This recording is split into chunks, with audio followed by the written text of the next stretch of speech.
सचाई न्यूज़ में ख़बरुनि जो सिलसिलो जारी है। इन वक्त ख़बर शामिल कयूं था गढ़ियासीन मां सचाई न्यूज़ के नुमाइंदे हामिद अली जेहो जी।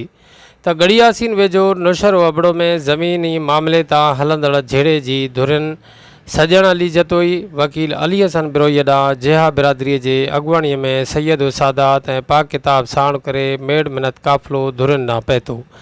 धुरिन तरफ़ां कुछ ॾींहं जी मोहलत वरिती ऐं मुस्बित मोट ॾियण जो चयो वियो। मेड़ मिनत काफ़िले में वॾेरो हाजी अली ॾिनू जियो, जान मोहम्मद जियो, अब्दुल गफ़ार जियो, ख़ादिम हुसैन जियो, सैयद रसूल अहमद शाह, सैयद अहमद शाह, हाजी जियो, रियाज़ जियो, ख़ान मोहम्मद जियो, ख़ैर मोहम्मद जियो, अमीर बग जियो, सैयद हुसैन शाह ऐं मुख़्तलिफ़ बिरादरी के मुअज़्ज़ज़ीन शिरकत कई। जी नाज़रीन, अव्हांखे गढ़ियासीन मां अहम ख़बर पिया ॾियूं त गढ़ियासीन वेझो नौशहरो अबड़ो में जेके ज़मीनी मामले तां हलंदड़ झेड़े जे धुरिन सजण अली जतोई ऐं वकील अली हसन बिरोई ॾांहुं जिया बिरादरी जे अॻुवाणीअ में सैयद सादात ऐं पाक किताब साण करे मेड़ मिनत काफ़िलो धुरिन ॾांहुं पहुतो। धुरिन सुठी ऐं मुस्बित मोट ॾिनी ऐं कुझु मोहलत घुरी।